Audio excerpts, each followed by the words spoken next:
گرامی وقار شیخ طیب مرحوم مغفور کے وفادار بیٹے قابل صد مبارکباد ہیں، جنہوں نے اس پرفتن اور پرآشوب دور میں اپنی وفاداری، فرما برداری، تابعداری کا مظاہرہ کیا، اپنے مرحوم والد گرامی کے ایصال ثواب کے تعلق سے بزم قرآن خوانی بھی منعقد کی اور بزم میلاد خوانی کے فیوزات و برکات سے ہم سب مالا مال ہو رہے ہیں۔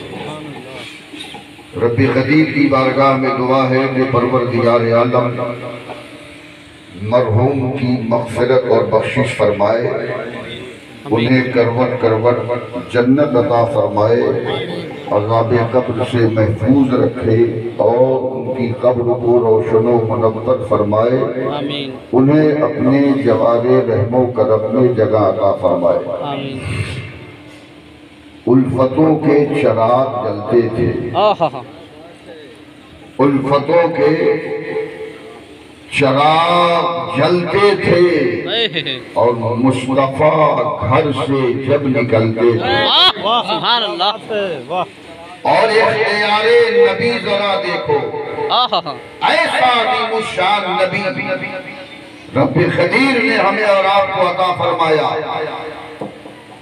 کہ اعلان فرما رہا ہے، میرے بندو میں نے تجھے جس نبی کو دیا ہے، پیغمبر کو دیا ہے، رہنما کو دیا ہے، تو انہیں محتاج بنا کے نہیں بھیجا ہے بلکہ مختار کائنات بنا کے پاورفل بنا کے بھیجا ہے، صاحب اختیار بنا کے بھیجا ہے، صاحب تصرف بنا کے بھیجا ہے، عظمت والا بنا کے بھیجا ہے، رفعت والا بنا کے بھیجا ہے، صاحب فضل و کمال کر کے بھیجا ہے۔ وہ اختیار نبی ذرا دیکھو، عجیب پیڑ پودے سلام کرتے تھے۔ آج ایک ساتھ ملے تو کہتے حضرت ہم تو بڑا شرمندگی کے ساتھ کہتے میرا بیٹا مجھ کو سلام نہیں کرتا۔ آج اسلامی تہذیب و تمدن کو نہ جانے کس کی نظر لگ گئی ہے کہ باپ منتظر ہے کہ میرا بیٹا سلام کرے، پڑوسی منتظر ہے کہ پڑوسی سلام کرے، سماج منتظر ہے کہ سماج کو عزت دے، معاشرہ انتظار میں ہے کہ کوئی ہمیں عزت دے۔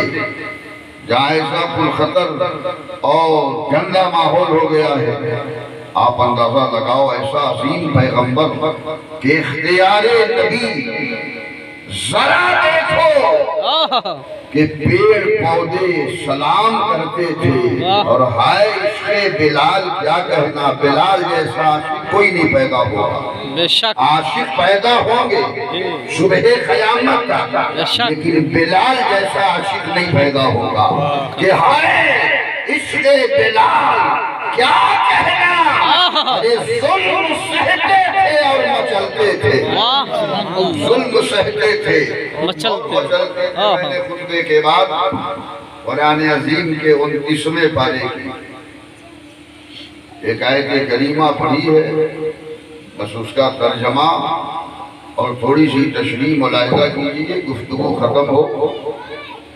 اللہ تعالیٰ نے ارشاد فرمایا الذی خلق الموت والحیات لیبلوکم ایکم احسن عملا۔ اللہ فرماتا ہے کہ ہم نے موت اور زندگی کو اس لیے پیدا کیا، موت کو اور زندگی کو اس لیے پیدا کیا تاکہ تم آزمائے جاؤ، تم سے امتحان لیا جائے، تمہیں آزمائش کے مرحلے میں ڈالا جائے، تمہاری آزمائش کی جائے۔ یہ آزمائش کیسی؟ لِيَبْلُوَكُمْ أَيُّكُمْ أَحْسَنُ عَمَلًا، کہ تم میں سے کون میرا بندہ ایسا ہے جو نیک عمل کرتا ہے۔ گویا کہ ہم سب زندے بیٹھے ہیں نا، تو یہ زندگی اللہ نے ہمیں کیوں دی ہے؟ آزمائش کے لیے۔ زندگی کیوں دی ہے؟ امتحان کے لیے زندگی کیوں دی ہے؟ ابتلا کے مراحل سے گزرنے کے لیے۔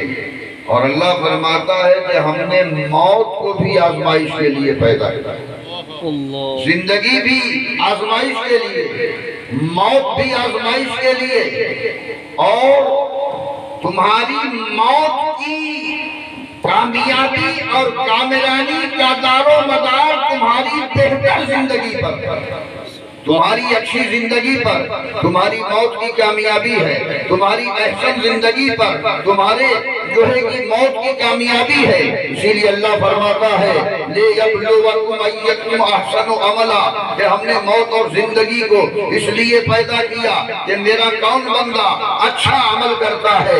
گویا کہ پروردگار نے زندگی دے کر کے اور پھر زندگی کے بعد موت دے کر کے ہمیں آزمائش کے مراحل سے گزارا ہے، ہمیں آزمانے کے لیے بھیجا ہے، آزمائش کے لیے پیدا کیا ہے کہ مجھے دیکھنا ہے کہ تم میں سے کون ہے جو نیک عمل کرتا ہے، تم میں سے کون ہے جو میری فرما برداری کرتا ہے، تم میں سے کون ہے جو میری تابعداری کرتا ہے، تم میں سے کون ہے جو میرے احکام کی پابندی کرتا ہے، تم میں سے کون ہے جو میرا اتباع کرتا ہے، تم میں سے کون ہے جو رب کا فرما بردار ہونے دیتا ہے، اور تم میں سے کون ہے جو میرے محبوب کا وفادار بن کے جیتا ہے۔ فیصلہ فرما دیا رب قدیر نے کہ وہی بندہ میرا فرما بردار ہوتا ہے جو بندہ میرے محبوب کا وفادار ہوگا۔ سبحان اللہ، نبی کا وفادار نہیں ہوگا وہ رب کا فرما بردار ہو ہی نہیں سکتا۔ بے شک حق ہے، رب کا فرما بردار وہی ہوگا جو محبوب رب کا وفادار ہوگا، اور جو محبوب رب کا وفادار ہوگا وہ رب کا فرما بردار ہوگا۔ اور یہ اللہ کا وعدہ ہے کہ جب تو میرے محبوب کا فرما بردار ہو جائے گا تو میرے محبوب کا وفادار ہو جائے گا تو میرا فرما بردار ہو جائے گا تو تو میری جنت کا حقدار ہے۔ سبحان اللہ، واہ، حق ہے۔ ناظر طریقت حضرت مولانا عبدالعزیز صاحب قبلہ نے اور ان کے برادرگار نے اس بزم محبت کا اہتمام اور انعقاد کیا ہے۔ مشکات شریف حدیث پاک کی معتبر کتاب ہے، اس کی ایک حدیث پاک سماعت کیجئے، گفتگو کا اختتام ہے۔ قال النبی صلی اللہ علیہ وسلم اذا مات الانسان انقطع عمله الا من ثلاث ومن صدقۃ جاریہ ومن علم ينتفع به ومن ولد صالح يدعو له، او کما قال النبی صلی اللہ علیہ وسلم۔ حدیث کہتے ہیں، حدیث عربی زبان والا ہے، حدیث کے معنی ہوتے ہیں بات، گفتگو۔ حدیث نبی کیا مطلب ہوا؟ نبی کی بات، نبی کی بات، نبی کی بات، نبی کی گفتگو۔ اب آپ اندازہ لگاؤ، ہم نے حدیث کے کلمات سنا دیے، آپ لوگوں کو اچھا لگا کہ نہیں؟ بے شک، نبی کی حدیث آپ نے سنی، بے شک، اچھا لگا؟ جی، یہی تو کمال ہے عربی زبان کا کہ عربی زبان سمجھ میں نہیں آتی ہے تب بھی اچھی لگتی ہے۔ واہ، وہ لوگ پورا 30 پارہ قرآن کا حافظ قرآن رمضان میں محراب مسجد میں کھڑے ہو کے سنا دیتا ہے۔ ہم نے ایک دن ایک مقتدی سے پوچھا رمضان میں، ارے آج 27 کی شب ہے، تراویح ختم ہو گئی ہے، کہاں 30 پارہ سنا، پابندی سے حضرت ایک دن بھی ناغہ نہیں کرا دیا۔ بولے 30 پارہ سنا، کسی سورت کا مطلب جانتے ہو؟ کسی آیت کا عرض جانتے ہو؟ کہا حضرت کچھ بھی نہیں جانتے۔ بولے کچھ نہیں جانتے ہو تو 30 پارہ سنا تو تجھے کیسا لگا؟ تو وہ گوار آدمی کہتا ہے یہی تو سمجھ میں نہیں آتا، یہی تو قرآن کا سب سے بڑا معجزہ ہے کہ قرآن جب سمجھ میں نہیں آتا تو اتنا اچھا لگتا ہے قرآن جب سمجھ میں آ جائے گا تو کتنا اچھا لگے گا۔ کیا بات ہے، بے شک حق ہے۔ تو آپ اندازہ لگاؤ، جب نبی کی بات اتنی اچھی ہے تو نبی کی ذات کتنی اچھی ہو۔ بات جب اتنی اچھی ہے ذات کتنی اچھی کتنی اچھی ہوگی، واہ۔ اب حدیث شریف کا ترجمہ سنیے، اللہ کے نبی فرماتے اذا مات الانسان، بڑا واویلا ہے۔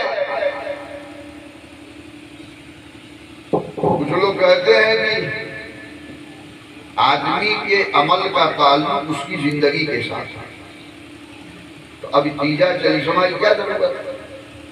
مر گیا، جو کیا سزا اور جزا اس کو ملے۔ ابھی 10واں، 4واں، 20واں، 40واں برسی، یہ سب کی کیا ضرورت ہے؟ میں اسی کو سمجھا رہا ہوں حدیث پاک کی روشنی میں کہ اس کی ضرورت ہے کہ نہیں۔ اس لیے کہ جب اس کو آپ سمجھ لیجئے گا تب آپ بھی اپنے اولاد کو وصیت کیجئے گا کہ میرا 40واں کرنا، بے شک، ورنہ حال وہی ہو جائے گا، کوئی دیکھنے بھی نہیں جائے گا۔ لڑکا نشان بھول جاتا ہے اس قبرستان میں میرے باپ کی قبر کہاں، بے شک نہیں پتا حق ہے، بالکل۔ کہاں پہ قبر ہے، کدھر دفن کیے گئے، کبھی جائے گا تب تو یاد رہے گا۔ سرکار فرماتے اذا مات الانسان، جب انسان مر جاتا ہے، انقطع عملہ، اس کے عمل کا سلسلہ ختم ہو جاتا ہے۔ بس یہی جو ہے پہلا فقرہ بدعقیدہ سمجھاتے ہیں تمہیں۔ دیکھو حدیث شریف میں تو آیا ہے، اللہ کے نبی فرماتے ہیں اذا مات الانسان انقطع عملہ، جب انسان مر جاتا ہے اس کے عمل کا سلسلہ ختم ہو جاتا ہے۔ تو ابھی 10واں کرنے سے کیا فائدہ، 40واں 20واں سے کیا فائدہ، برسی سے کیا فائدہ؟ اب یہ قرآن خوانی، یہ صدقہ، یہ خیرات، غربا کو کھلانا، یہ سب کیا معنی رکھتا ہے؟ حدیث کا بس یہی پہلا فقرہ سنا کر کے لوگوں کو گمراہ کرنے کی پوری کوشش کی جاتی ہے، بے شک۔ اور آگے نہیں سناتے کہ آگے نبی نے کیا فرمایا۔ آگے میرے آقا فرمائی الا من ثلاث، مگر 3 عمل ایسا ہے کہ جس کا ثواب مرنے کے بعد بھی ختم نہیں ہوگا، بے شک، واہ واہ، اس کا سلسلہ منقطع نہیں ہوگا۔ یہ مشکات شریف کی حدیث ہے، بڑی معتبر کتاب ہے، جسے دیکھنا ہو جا کے دیکھ لیتا۔ 3 عمل، بس وہی ایصال ثواب کی محفل سے یہی سبق لے کے جائیں گے۔ وَمِن صَدَقَةٍ جَارِيَةٍ، اللہ کے نبی نے فرمایا پہلا عمل یہ ہے کہ صدقہ جاریہ کر دیا جائے، مرحوم کی صدقہ جاریہ سے مراد اللہ نے آپ کو اس لائق بنایا ہے، آپ کے والد انتقال کر گئے، کسی مسجد میں پانی کا انتظام نہیں ہے، پانی کا انتظام کر دیجئے، قیامت تک لوگ وضو کرتے رہیں گے اور آپ کے والد مرحوم کو روح کو قیامت تک صدقہ جاریہ کا ثواب ملتا ہے۔ سبحان اللہ۔ مدرسے میں لگوا دیجئے۔ اب مدرسہ ہی مسجد تک نہیں ہے، آپ کے گاؤں میں کوئی غریب آدمی ہے جس کے گھر کی عورتیں بے پردہ ہو کر دور سے پانی ڈھوتی ہیں، اس حیا کو مد نظر رکھتے ہوئے، ان کی پردہ داری کا خیال کرتے ہوئے انہی کے دروازے پہ لگوا دیجئے اور کہہ دیجئے یہ آپ کا نل ہے، اب اسی نل سے آپ لوگ پانی استعمال کریں گے۔ اب کوئی بچی بے پردہ ہو کے دور پانی لینے نہیں جائے گی۔ میرے آقا فرماتے ہیں ایسا عمل بھی صدقہ جاریہ، بے شک، واہ، ایسا عمل بھی صدقہ جاریہ۔ صدقہ جاریہ ہے۔ اب دوسرا عمل سنیے، وَمِنْ عِلْمٍ يُنْتَفَعُ بِهِ، مرنے والے نے ایسا علم حاصل کیا کہ جس کے علم سے دوسروں نے بھی فائدہ اٹھایا۔ مثال کے طور پہ ایک حافظ قرآن پڑھا رہا درسگاہ میں، سینکڑوں حافظ اس کے شاگرد، اب ان کے شاگردوں میں نہ جانے کتنے ہیں جو درسگاہ کی دنیا میں ہیں، ان کے شاگرد، گویا کہ یہ سلسلہ قیامت تک چلتا رہے گا۔ تو میرے آقا فرماتے ہیں ایسا علم حاصل کرنے والا، اور اس حدیث پاک کی تشریح کی ہے محققین نے کہ صرف اس کا تعلق علم ہی سے نہیں ہے، ہاں علم سے یہاں مراد ہنر بھی ہے، دستکاری بھی ہے۔ جیسے مثال کے طور پر کسی نے کسی کو کوئی ہنر سکھا دیا، مثال کے طور پر موٹر سائیکل کا گیراج ہے، غریب لڑکا گیا سکھا دیا، اب 2 پیسے کا کام کرنے لگا، پیٹ بھرنے لگا، بال بچوں کی پرورش خوشنمائی کے ساتھ کرنے لگا، تو یہ بھی علم میں شامل ہے۔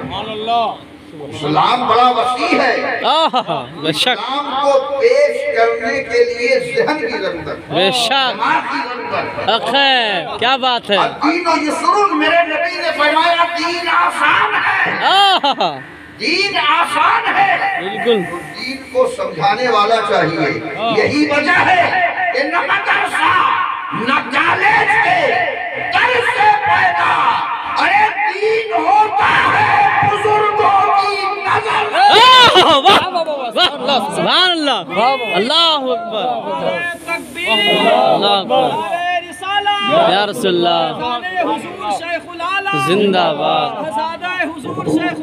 زندہ باد، یا رسول اللہ۔ خطیب تقریر کرے گا تو یہ سمجھ کے کرے گا کہ ہماری تقریر سب پہ بھاری ہو جائے گا، تصنع، بناوٹ۔ اور ایک فقیر، میں نے تاریخ پڑھی، مرد قلندر ایک آبادی سے گزرے تو لوگوں نے دیکھا پھٹا کپڑا، بال بکھرے، نہ جانے کتنے دن نہائے ہو گیا، پاگل اور مجنون کی طرح سے۔ تو گاؤں کے لڑکے پیچھے پیچھے وہ کرتا پکڑ کے کھینچ رہا ہے، چادر پھاڑ رہا ہے، لیکن مسکراتا ہوا اللہ والا گاؤں کی آبادی سے آگے نکلا۔ ظہر کا وقت ہو گیا، ایک تالاب ملا، وضو کیا اور تالاب کے کنارے اپنی پھٹی چادر بچھا دی اور اللہ کی بندگی میں مصروف ہو گیا۔ وہ نماز پڑھ رہا، پورے گاؤں کے لوگ اکٹھا ہو کے ان کے انداز عبادت کو دیکھ کر کے تعجب کر رہے ہیں، لوگ دیکھ رہے ہیں۔ نماز پڑھ کے فارغ ہوئے، دعا کے لیے ہاتھ اٹھایا، پروردگار اس گاؤں کے لوگ تجھے پہچانتے نہیں، تجھے جانتے نہیں، کہ اللہ تو ان کے دل کی دنیا کو بدل دے، انہیں تو دین کی سمجھ عطا فرما دے، ان کے دلوں میں تو اپنی معرفت کا چراغ روشن کر دے، ان کے دلوں میں تو اپنے محبوب کی محبت کا چراغ روشن کر دے۔ پورے گاؤں کا حال یہ ہے، یہی وہ آدمی ہے۔ ہمارے گاؤں کی گلیوں سے گزر رہا تھا تو ہمارے بچوں نے کپڑے پھاڑ دیے، ہمارے بچوں نے گالیاں دی، ہمارے بچوں نے پتھر برسائے، ہمارے بچوں نے بڑی توہین کی، لیکن یہ کیسا بندہ ہے کہ گالی دینے والوں کے لیے دعا کرتا ہے۔ جنہوں نے کپڑے پھاڑے ان کی فلاح و بہبودی کی دعائیں مانگ رہے ہیں، ابھی دعا ختم نہیں ہونے پائی تھی۔ کوئی قدم چوم رہا ہے، کوئی ہاتھ چوم رہا ہے، کوئی گناہوں سے توبہ کر رہا ہے۔ اجی ظہر کی نماز اکیلے پڑھی تھی اور عصر کا وقت ہوا، اذان دی آپ نے تو سینکڑوں اقتداء میں کھڑے ہو گئے۔ واہ واہ، بہت خوب۔ مولانا لوگ تقریر کرتے ہیں، رات بھر چلاتے ہیں، ایک آدمی نمازی نہیں بنتا، لیکن ایک اللہ کا ولی ایک مرد قلندر گاؤں میں گیا، کوئی تقریر کیا تھا، کوئی بھاشا، کوئی اسپیچ، کچھ نہیں، پریکٹیکل عمل کر کے دکھا دیا۔ طائف کے بازار میں نبی کو گالیاں دی گئی، پتھر برسائے گئے۔ تاریخ طائف اٹھا کے دیکھو، اللہ کے نبی فرماتے ہیں ایک پتھر ایسا سخت میری پیشانی پہ لگا کہ اتنا خون کا فوارہ اڑا کہ میری جوتیاں خون سے شراب ہو گئی۔ اللہ اکبر۔ اللہ تبارک و تعالیٰ غضبناک ہوتا ہے، فرشتوں کی جماعت بھیجتا ہے، جاؤ میرے محبوب سے کہہ دو، محبوب کا حکم ہو جائے، انہی پہاڑ کے نیچے طائف کے ان سارے کافروں اور ظالموں کو ہمیشہ کے لیے نیست و نابود کر دیا جائے. لیکن واہ ہے رحمت للعالمین، سبحان اللہ.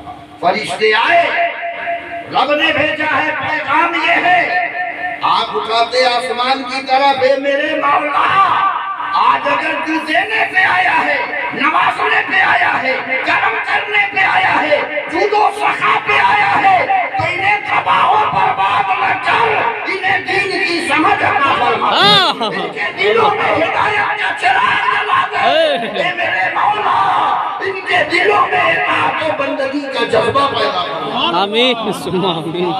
اللہ کا ولی وہی مشن لے کر کے، وہی پیروی کا جذبہ لے کر کے، نبی کی سنتوں کا پیکر بن کر کے جب آبادی والوں کے حق میں دعا مانگنے لگے تو تقریر کی ضرورت نہیں پڑی، گاؤں کے لوگوں کی تقدیر بدل گئی. بے شک. سبحان اللہ سبحان اللہ. اور حدیث کا تیسرا عمل سنیے، وَمِن وَلَدٍ صَالِحٍ يَدْعُو لَهُ. 3 عمل مرنے کے بعد بھی، سمجھ رہے ہیں، قبر میں مردے کو اللہ تعالیٰ ثواب صبح قیامت تک دیتا ہے. بے شک. جی پہلا عمل صدقہ جاریہ، دوسرا ایسا علم حاصل کیا جس کے علم سے دوسروں نے بھی فائدہ اٹھایا ہے. تیسرا عمل وَمِن وَلَدٍ صَالِحٍ يَدْعُو لَهُ، نیک اولاد چھوڑ گیا جو اولاد اپنے والدین کی مغفرت اور بخشش کی دعائیں مانگتے رہے. آپ اندازہ لگاؤ، بخشش کی دعا جو اولاد کرے، اللہ کے نبی فرماتے ہیں کہ صبح قیامت تک اولاد کی اس دعا کا ثواب اس کے والدین کی روح کو قبر میں ملتا رہے گا.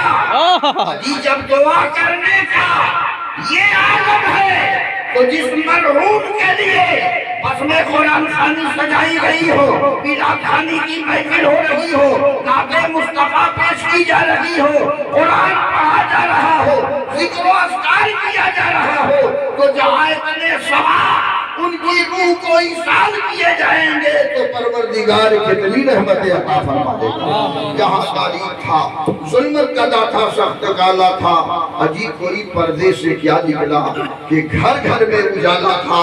ربیع الاول شریف کا مبارک مہینہ، اس مہینے کی 12 تاریخ کو شنبہ کا دن، صبح صادق کا وقت، اللہ کے پیارے نبی کی مقدس ولادت ہوئی. کائنات کا ذرہ ذرہ خراج عقیدت پیش کر رہا تھا. آئیے ادب سے کھڑے ہو جائیے اپنے آقا کی